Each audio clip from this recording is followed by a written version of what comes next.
Hello everyone and welcome to another Bimmer Fixer video, and in this video I'm going to be changing the header tank on my E60, the N52 engine. The actual float has snapped off and fallen inside. I think the actual header tank's not going to last much longer anyway, so I'm just going to change it out. I'm going to change it with the Bilstein one. So when we do that, we're going to want to change the coolant if it's not been done in the last couple of years, which mine has definitely not. It's now actually looking very nice. So what I've done was I ran some liquid moly rad cleaner through it. How that works is just add it to the header tank, heat the engine up, we'll go for a drive for about 15 minutes, and then when it cools down, drain it, rinse the system, refill it with antifreeze. So what I've done, we've been for the drive, the car's cooled back down, so what I'm going to do now is I'm going to get the car up in the air, drain the old fluid out, I'm then going to rinse the system with distilled water, bleed the system with the electronic water pump, and I'll show you how to do that. Drain that, then refill it with a 50/50 BMW coolant and the distilled water, and then bleed the system again, and then we should be all good. So what we'll do now is get the car up in the air, get the old stuff out. Okay, so once the car is up in the air and it's safe and secure on axle stands, what we want to do is we want to remove the under tray here. This is to give us access to the thermostat housing, where we're going to disconnect the hose, as that's one of the lowest places in the engine or in the system, and that'll give us the best chance of getting as much coolant out as possible. So just work your way around, you'll see them, there's screws, there's one already undone there, there's just a few dotted around, a few across the back there, and there's a few at the front. So just undo those, drop the tray out, and then I'll show you where the hose is. Okay, so the two hoses that we need to remove are this one here. This is at the bottom of the radiator. Just need to lift a pin up there in a second, slide that one off. The second is up here, and it is this one just here. Okay, so if we could just lift, try and get it to focus. If we could just lift that pin up and slide that off. This here is the thermostat housing, so your thermostat lives in there, and this part here is your electric water pump. So we'll get those removed, and then we will start to drain it. Okay, so what we need to do is we'll use one of these little picks. You can get a set on Amazon, they're only a couple of pounds, but they're a lifesaver. So what you need to do is just need to slide the pick in there and pull down like that. That just pulls the pin down. That sometimes will just come all the way off like that, and then that hose will be ready to pop off, and then we've got a container here that we can drain off into. So we're looking for about 10 litres. I think the auto is 10.6 and the manual is about 10 litres, but we're going to try and get as much as we can from both of those hoses, and to make life easy, what we'll do is we'll take the lid off the expansion tank to help release all the coolant. Okay, so I thought I'd just give you a quick look at the state of the coolant. That is awful. Now I don't know if, I think that might even just be normal water. I don't think there's even any coolant in it, which is shocking. But the bubbles are from the liquid moly rad cleaner, I think. So that's just the first one off, and we've got the cap off the expansion tank there to prevent an airlock. So we'll let that drain a little bit longer, and then we'll make a start on the other hose. Okay. So there's our second hose off the thermostat housing. Just be careful, it can be a little bit stubborn. Just take it easy, don't use anything too heavy on it. Just give it a slight wiggle and it will eventually let go. It's quite a messy experience, so the bigger the tray the better. I've just got one of those drawer things which seem to be quite ideal because it's quite big. Yeah, just let that do that. While that's finishing off there, I'm going to go head back up top and we can change out the header tank. Okay, so whilst that's finishing draining down underneath, we can remove and replace the header tank. So what it is, it's two T25 screws, they're in there, and two hoses, and then there's a cap there, and then underneath will be the level sensor. So first of all, we'll get the T25s out. Needless to say, you need to keep them in a safe spot. The same with the clips as well that just come off the hoses at the bottom. Just keep them somewhere safe, because you can leave them on the actual clip, but they can fall off into the bucket, so it's best to take them off. Okay, so with our pick tool, you can just hook underneath the clip, pull up, same with one at the bottom, Now these hoses may be a bit stubborn, so you just got to give it a bit of wiggle. That's the top one off. The one at the bottom, wiggle. Oh jeez, that's going to be a bit more stubborn.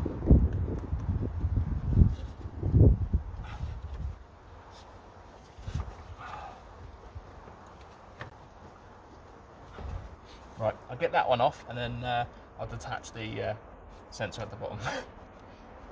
Okay, so that's our old tank out. I was quite fortunate that that didn't go wandering around the engine and find the electric water pump, which was handy. But yeah, as you can see, it's really kind of manky and brittle. So it's only a matter of time before the tank starts to let go anyway. But yeah, it's pretty gross. So get rid of that. Then we reinstall our new one from Febby.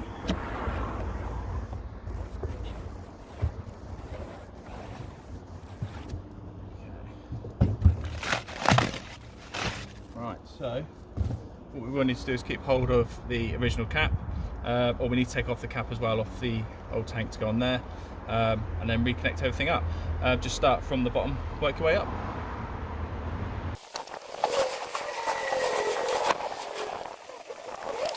Okay, so that's your level sensor back in, your two hoses, make sure the clips are secure, the bung, and again make sure the clips are secure, and your two T25 screws. So what we do now is you'd make sure the hoses and everything were connected back up at the bottom. If you weren't just doing a coolant flush and cleaning it, you could just now go ahead and refill with the correct coolant, and then you can just do the bleed process. Because I ran the cleaner through it and it was particularly nasty, I'm going to now fill this with distilled water once everything's all connected back up, and then I'll do the bleed process. It'll go through the system, and then I'll drain it again, and then I'll fill it with coolant. But what I'll do, instead of showing you twice, I'll crack on with that, and then I'll bring you back when I'm doing the final refill and the final bleed. So something worth just pointing out, dispose of your old coolant responsibly. Don't be that guy that just sticks it down the drain. It's not really on. Any kind of recycling centre will take it. So just pop it in a container. I'm going to pop it in my used oil container, and then you can just run it down to your recycling centre and you can dispose of it there.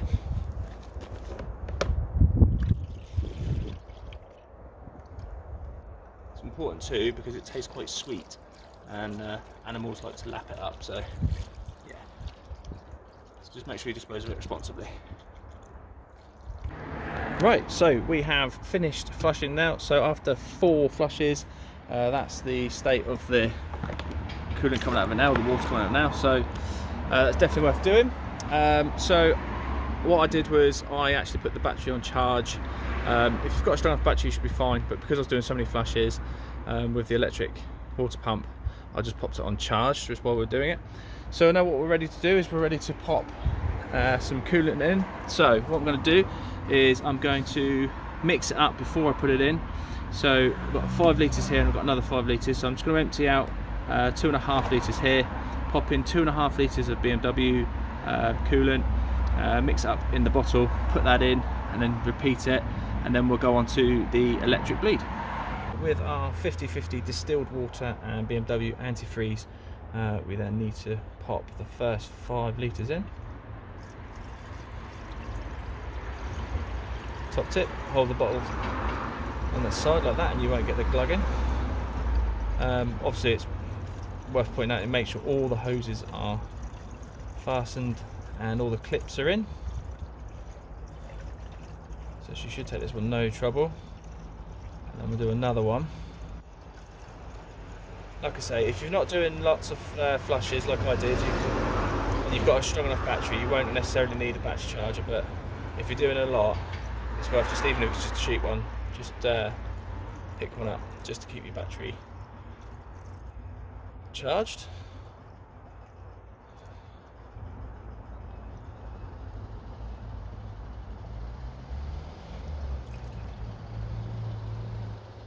There we go, so that's the first 5, so we'll mix up another 5 litres.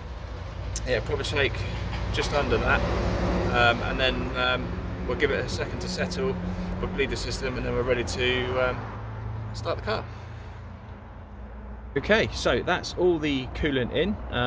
So what we're ready to do now is to bleed the system. Now it's worth pointing out what I was doing as well. When I was bleeding or flushing the system, I wasn't running the engine up to temperature and then putting the cold water in. Really try to avoid doing that. It's never good to introduce cold water into a warm engine. If you have to, you've got no choice, give it hours before it cools down, not just 30 minutes. So we are ready to do the bleed of the cooling system. So you've probably seen this 1,000 times already, but I'll show you again anyway.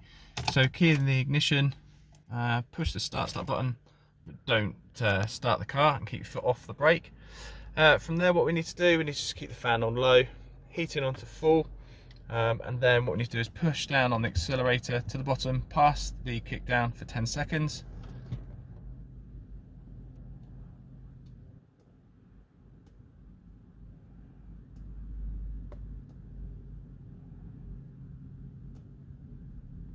And then just release. Okay, so now what we should get is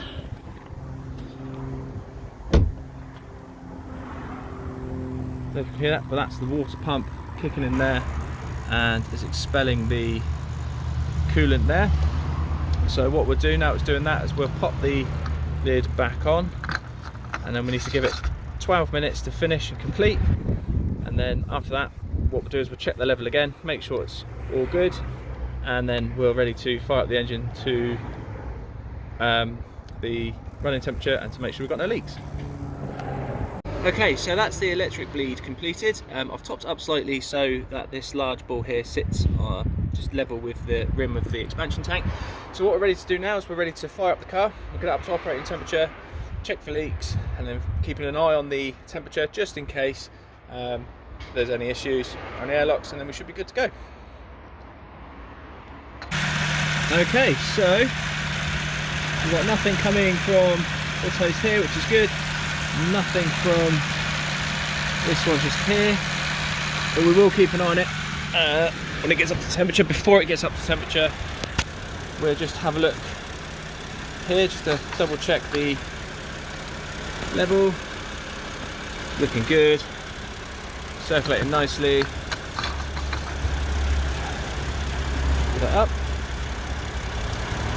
So while that's on as well, what we'll make sure is the heater is on. So the reason we do it, oh yeah, it's nice and warm. Now you don't do that for the heater matrix because the coolant will always fly through the heat matrix, but you want to make sure you're getting warm air, because there's an airlock, you'll know about it, it won't come through warm. Another way to keep an eye on temperature is through your temperature gauge just here, which is those lines down the outside of the rev counter. So the magic number is about 3 lines from the red line just there. That's when you know it's at operating temperature. If you lose all those lines and you have none or 1, you're getting a bit too warm and there could potentially be an airlock.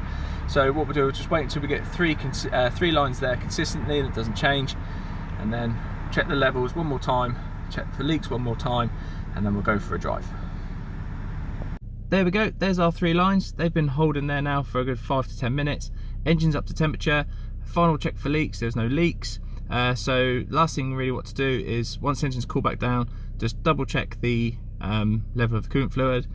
Make sure that you've got warm hot air coming through the vents to make sure you haven't got any airlocks in the heat matrix or anything, and that's it. That should be everything. So hope you enjoyed the video. If you did, please give it a thumbs up. If you've got any questions at all, as always, please leave them in the comment section and I'll get back to everyone as quick as I can. And if you enjoyed the content and want to see more, don't forget to subscribe. Thanks very much guys, see you soon, bye bye.